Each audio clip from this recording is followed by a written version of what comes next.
I get shit done, I have fun. It's my time and I'm the one.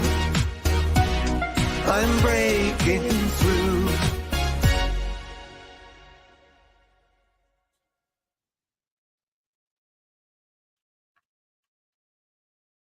Hello and welcome to this crazy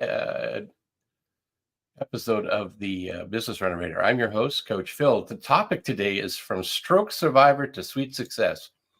My guest is challenged with a number of things health-wise. As you can tell by the name of the episode today, from stroke survivor to sweet success, he is also battling cancer.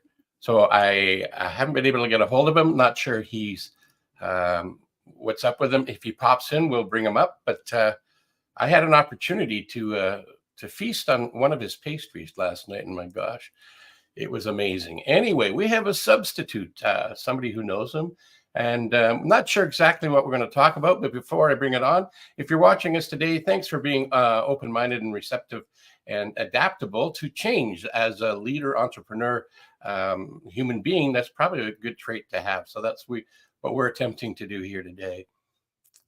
If you like what we talk about today, share it out with other people. Go check us out at the YouTube channel. Coach, no, I'm all discombobulated because I'm doing improv today.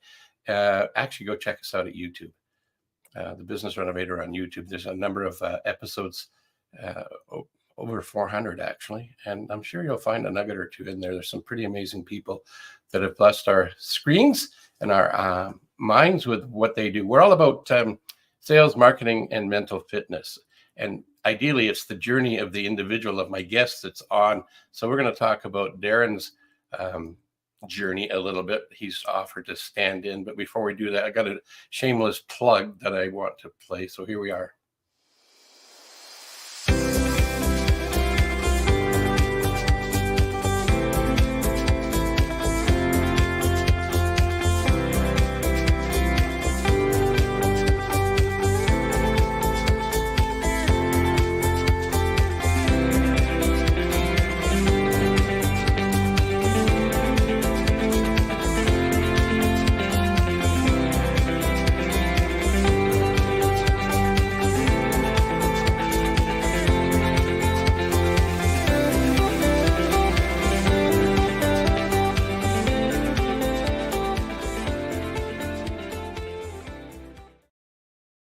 Yeah, that's a complimentary session. If you've caught us on the on here, send us go to my website, coachfield.ca. On the top right-hand corner, as you face the screen, there's a button, Business Growth Score. Click on that, complimentary assessment.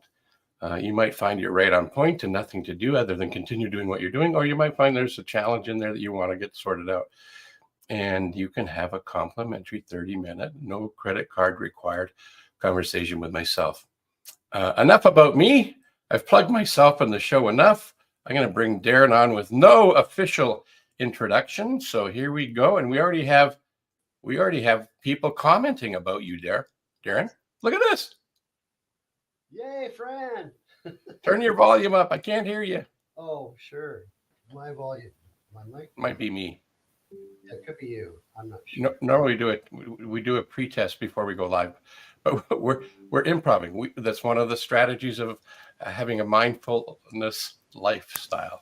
Is that better? It's way better. Thank you. Okay, let's make sure. Look at that! I even got kudos for a shameless plug. That's awesome.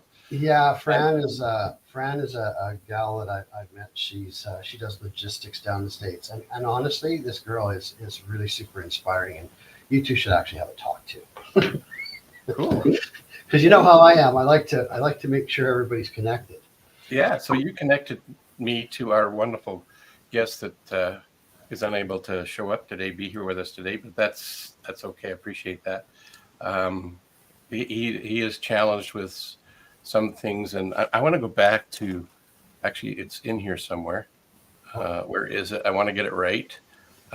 He has a mantra. He being Johnny, who is the missing absent guest. Maybe he'll show up.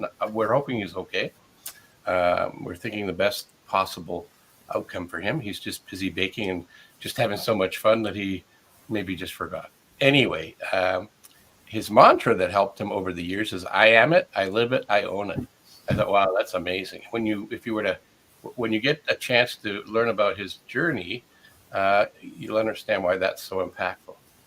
Because he's faced with some challenges health-wise, and he's taken them on and taken accountability and responsibility. And he's an award-winning baker. And I ate too much last night, and it's really good. When it comes to Johnny's stuff, I don't know. Eating too much. So at least you're not ingesting the 6 million calories of sugar, because he has changed over a lot of his recipes to a no sugar addict, because that's the healthful thing to do. So, yeah. Anyway, so hey, thanks for being the champion dude that you are, for making sure that people who were planning to capture today's episode had more than just me to listen to. When I first started off doing this Business Renovator, I was pandemic, May of 2020, and I would go every day for 10, 15, 20 minutes. And even if I didn't have a guest, I just bestowed some nuggets that were helpful for me. And man, T. Harv Eker says, every master was once a disaster. I was at the big, I pushing wrong buttons, didn't know what I was doing. I was using the free version. I had a duck in the corner, and all sorts of crazy stuff was going on. But as a result of doing this over 400 times, 400 episodes, I got a little better. I'm still a disaster at some things, but a master at others, but certainly room to improve. One thing I have learned, though, is I don't get out of sorts when things don't go as we thought they might.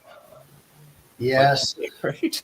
Well, if you're in business and you don't have the ability to adapt to things that go wrong or change, you really need to look at that mindset, because stuff goes wrong all the time. All the time. I started my business, which is a sugar replacement company, Zuga, 10 days before COVID.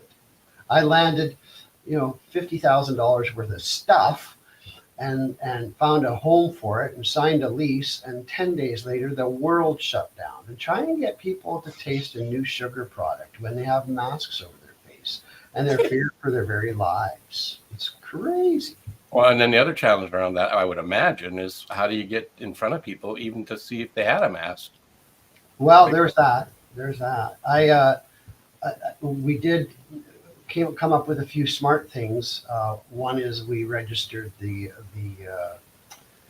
saying, "I can't believe it's not sugar."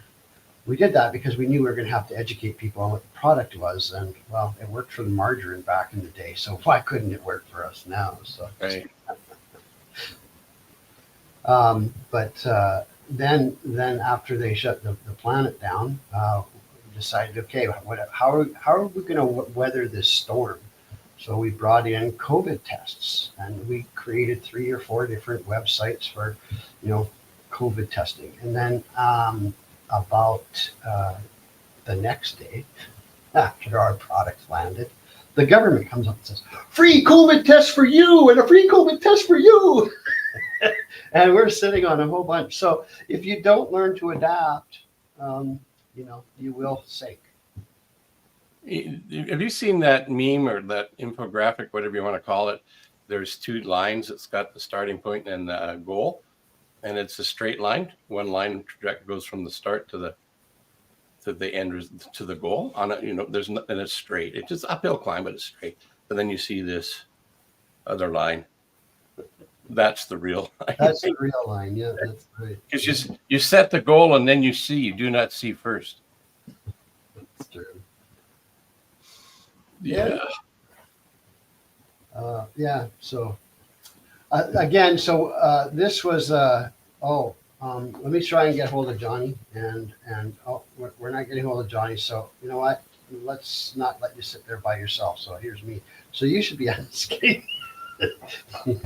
You need to ask me questions, because I really wasn't prepared for any kind of. No, I know that. So hey, we've got some inquiries from the audience. So there you go. Fran's asking, What happened with the products, et cetera, et cetera? So the products, the COVID tests, I managed to sell about half of them, which got me not even. It got me kind of, well, less than half loss, but at least I came out of it okay that way.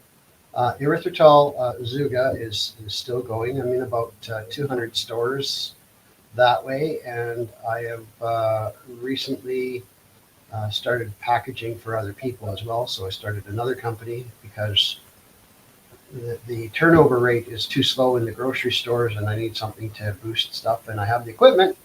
So I thought, well, I might as well package for other people. I've got time, I've got bandwidth, I've got the equipment and the experience. So I have 5 products on the stores in grocery stores myself, and now I'm doing a whole bunch of consulting as well as packaging. So you certainly did pivot or adjust or change the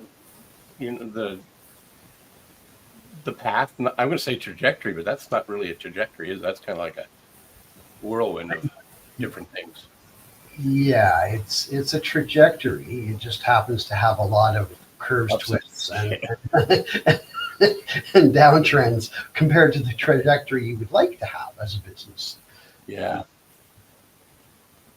And then recently you've done something again, another shift. Yeah. So recently I started, as I was mentioning, I started contract packaging for other people because I've gone through what it takes to understand what the packaging laws are.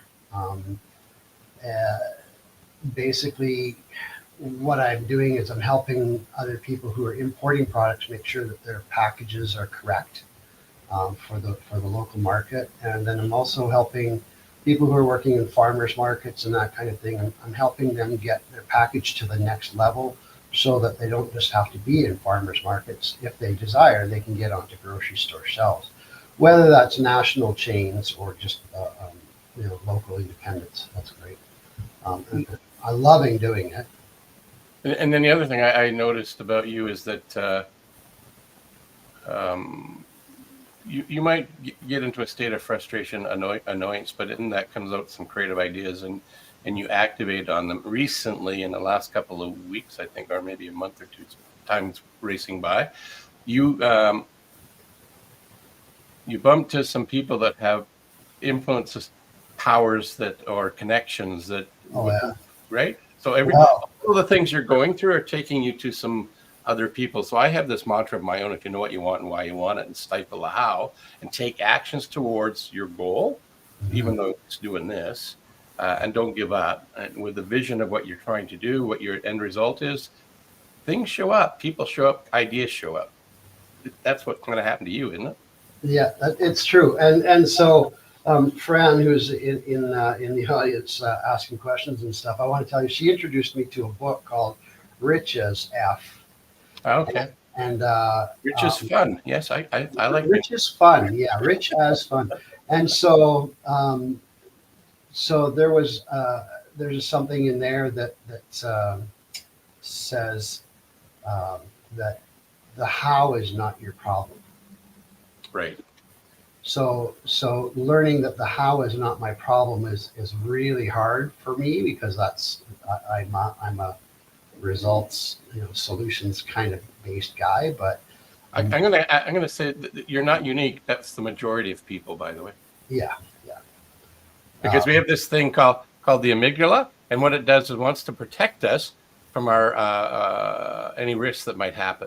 And we have parents and loved ones that don't want us to change because they don't want us to fail. They're concerned about it. It's really, what I found out, it's really not that they're concerned about.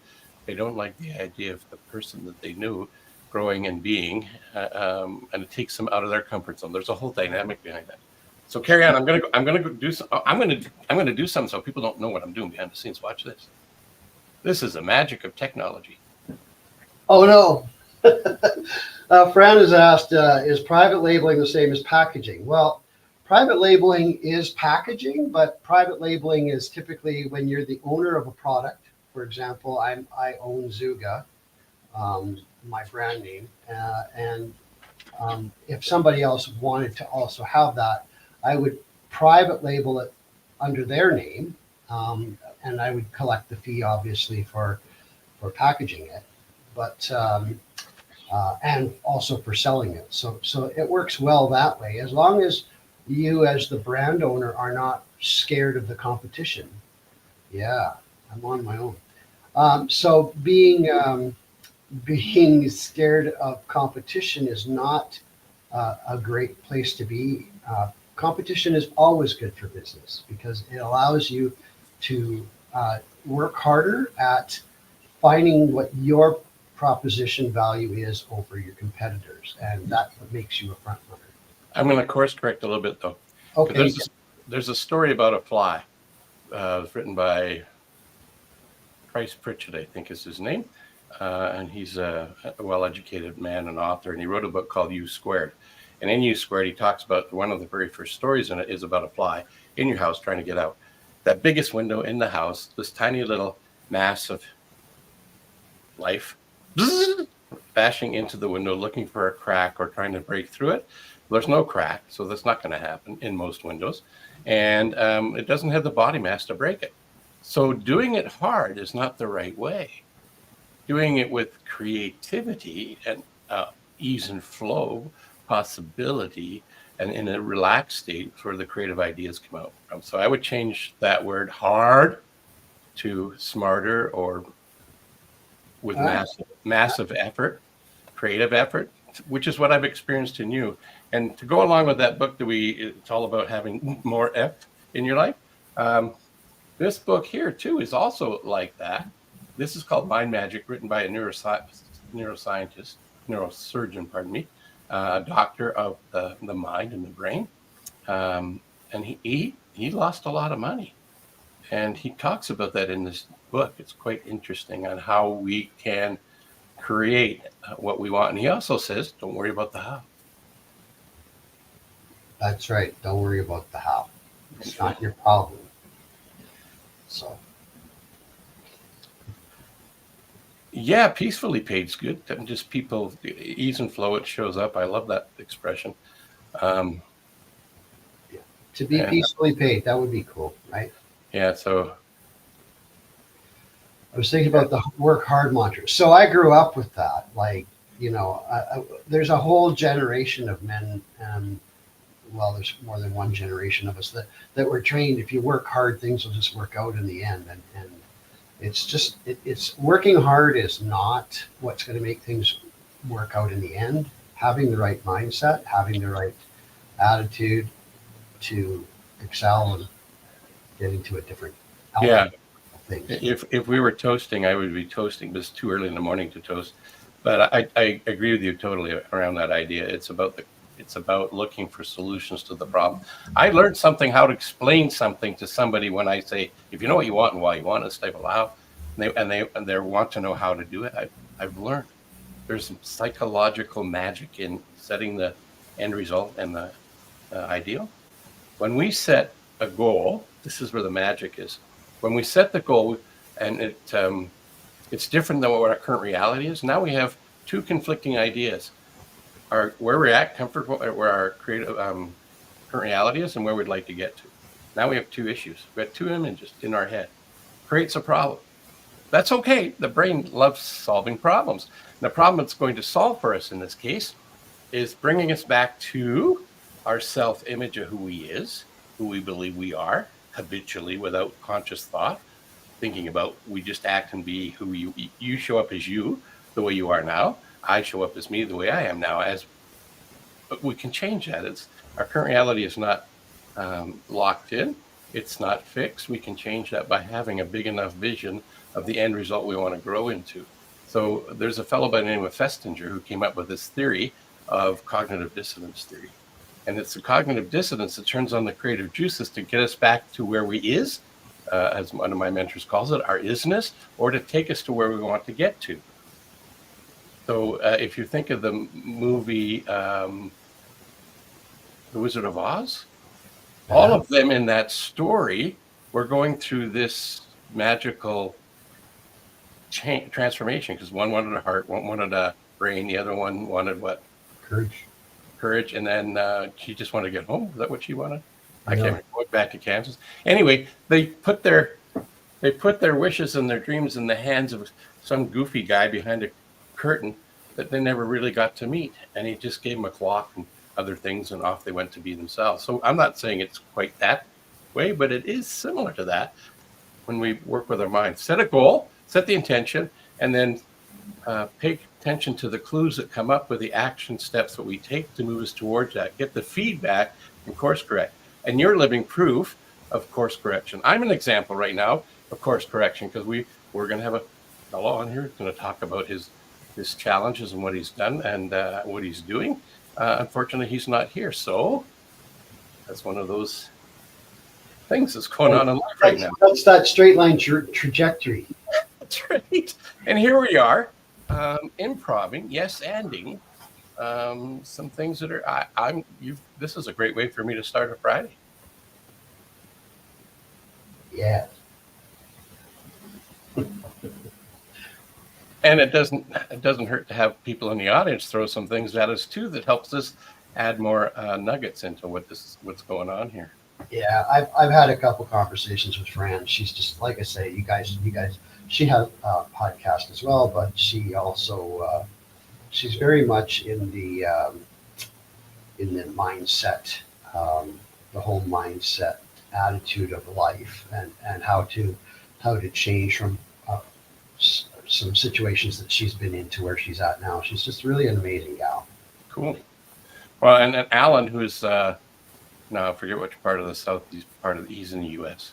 and I know him. We have a connection through the company we work with, and he's an amazing individual. He's been on a journey, and he's got the passion back in his step, passion back in his heart, and a bounce back in his step, because he's been able to identify what's his niche market. And what's exciting about that little segue is I get to do a plug for a show coming up later in August, where we're going to have a guest that's going to talk about the significance in the Arkansas. See, I said that wrong. Arkansas. I said it in the Canadian way. Arkansas. No, that's not right. It's Arkansas. I used to have a cat called Arkansas, but not because of the state. There was a band called Black Oak, Arkansas. And I thought, that's a pretty cool name. That's really long for a cat. I'll just go with Arkansas. Here we go on another. I would have just called them cans. Anyway, I digress. Yeah. I fell off the rails at where I was. Yeah, well, it's okay. We're in a whole thing about. Let's talk about pivoting. Yes. Let's talk about. It worked great in basketball too. Apparently, I'm too short to play basketball. I can't hardly jump. White Man Can't Jump. That was a movie, right? Oh, that's right. Yeah, that's right. Yeah, starring Darren. Oh, here's a question. Bring it up for you, buddy. So, what new things are you working on? Well, yeah. What have you pivoted to? So I had a big meeting with a guy yesterday who wants to pull all of his packaging services from where he's currently having them done and bringing them to me. No way. Yeah. That's awesome. Yeah, it is.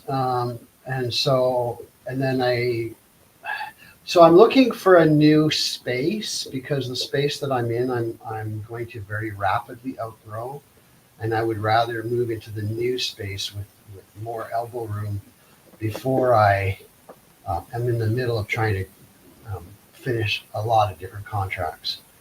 I'm in 1,250 square feet right now, which is, okay, some people say that's a house size, but when you start stacking pallets, pallets take up a lot of room. Yeah. So I'm looking to double in size, and but there's a whole whack of stuff I get to learn about, say, Food for Canadians regulations, and Canadian Food Inspection Agency, and a whole bunch of other stuff that I get to learn. And I love that attitude. I get to learn. I think I had this coach once. Yeah. And he taught me that I should think that way. So You should. Yeah. And I'm sorry. I get to think that way. So he still corrects me once in a while. And so I also have a client that I'm working with right now, consulting them. That they have 8 or 9 products that they're bringing in from Thailand. No, from Vietnam. A very large food manufacturer there, but the printing on the bags is substandard for Canada. It's the nutrition labels are good, but they're not perfect, and there's changes coming next year. So because there's changes coming next year, and they need and they need to be redesigned anyway, we're looking forward to getting all of those changes done at the same time.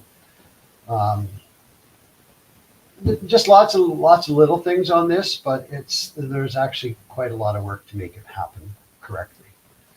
Another thing I'm working on is I'm designing boxes for another client who is currently in about 500 stores. He wants a tearaway box so that he can just send a box to the store. They can rip off the top half and display boxes there.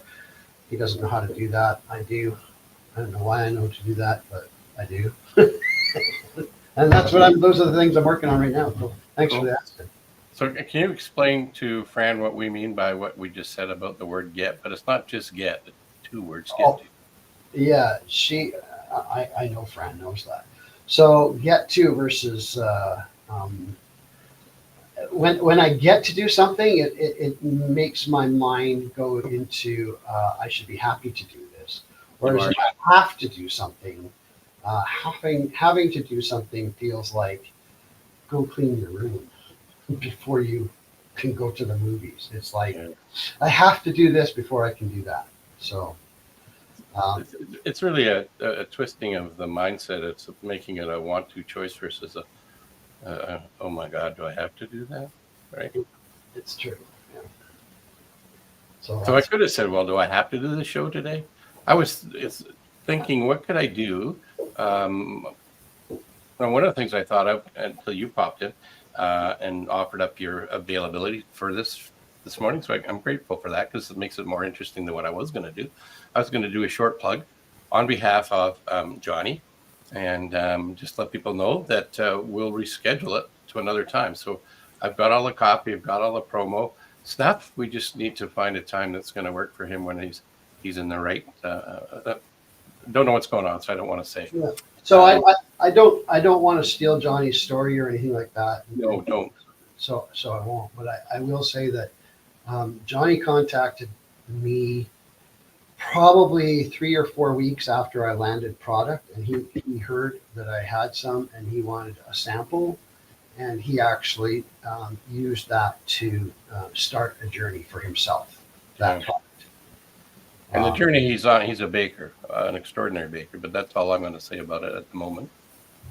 He has an extraordinary, it'll be worth listening to him. I've had a couple of conversations with him, and they've gone deep. It just makes me think there's nothing wrong in my life. Yeah. When you hear his story and you start looking at your own life, you go, wow. There's a lot of realm of possibility out there for somebody that wants to dig in and do it. I've come up with a title. What do you think about this? The original title is From Stroke Survivor to Sweet Success. Mm-hmm. I'm going to be really creative. Part 2. Yeah, there you go. Does that work? Well, yeah, it could be part 2. Survivor. So all you have to do there is change stroke to cancer survivor, and we could do mine. Right? Yeah, we could add that too. Yeah. Yeah.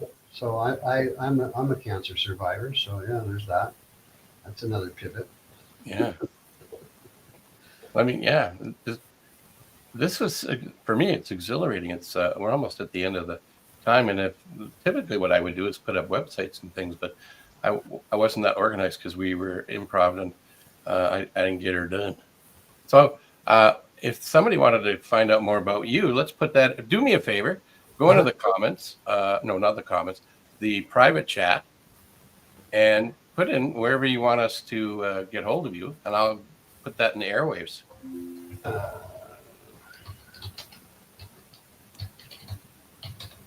Fran, when you say, can you talk about that? What is that? So maybe we could. Oh, Oh, that is. yeah, that's a large thing, and it's a half-hour show, right? Yeah.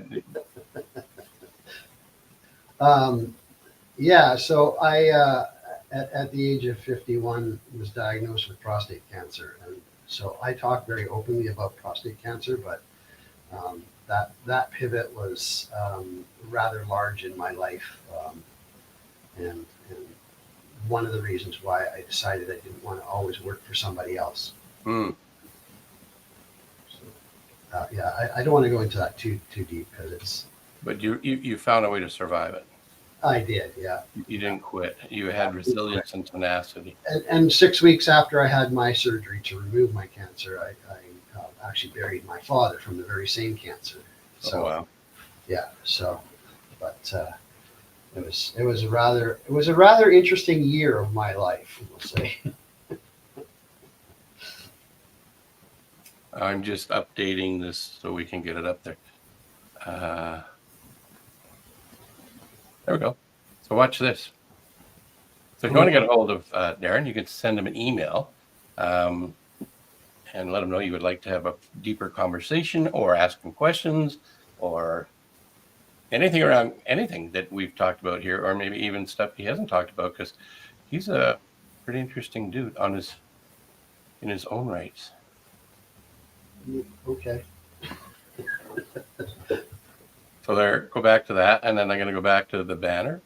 Okay. Right there. Fran, I wanted to thank Fran for coming. She's such a great supporter. No, it's great that she popped in to help with the triad of conversation, and Alan for being here all the way from Arkansas. See, I got it right. Arkansas. Well, that's not how they say it down there. I know. If I was down there, if I was down there, I'd done learned that already. That's right. And you know what today is? You've just experienced a fun Friday with Phil, all spelled with PH. Friday with a PH, fun, yeah. PHUN, and then Phil. And now we're gonna go for full. On Friday. That's a good idea. Full Friday. Yeah. That's a good idea. We have one more comment here. Oh, and I think Fran is actually in Kansas. Is she? Yeah. That's what that's saying. Cool. Yeah. Well, my buddy, my friend, and my guest of today, thanks for stepping in. Sure, you're welcome. Don't go away. I want to talk to you in a minute. Okay. We'll. Oh, look at this. We have another. Yeah, there we are. Isn't that great? Can you see these things? Frivolity on Friday with Phil and Francis. That's just. Oh, that's right. She's in California. That's just freaking funny. But not punny. No, not punny because there's no H in punny. Anyway, I'm going to boot you out for a minute. Okay. Thanks, everybody, for showing. Yeah, appreciate it. Have a wonderful weekend. You too, man. I'll be back at you soon. Well, there you go. Pivoting is an important aspect to life because life is not always a box of chocolates like somebody said in a movie. There's pitfalls, potholes, mountains, valleys, and peaks. And it's not that they're not there. It's what we do and manage our reaction to whatever life throws us. Like today. So we had an improv show, which is called From Stroke Survivor to Sweet Success, which turned into an improv session in and about pivoting and some challenges and some new people. I've never met Fran before, so thank you, Fran, for being here. It was fantastic. So this kind of ties into the segue that I like to end the show with all the time, and that is this little thing here. See the U in there? That represents you, and it's you, and you're unique, just like I am. So I would ask you to continue acting like your unique self and go take on the world. And remember, it's not a straight line. It's a squiggly line. Who knows where it's going to go? But look for the solution to the problems that you're facing and look at the problems as opportunities to be somebody, experience something, and have things that you've never done before. So till next time, I'm Coach Phil.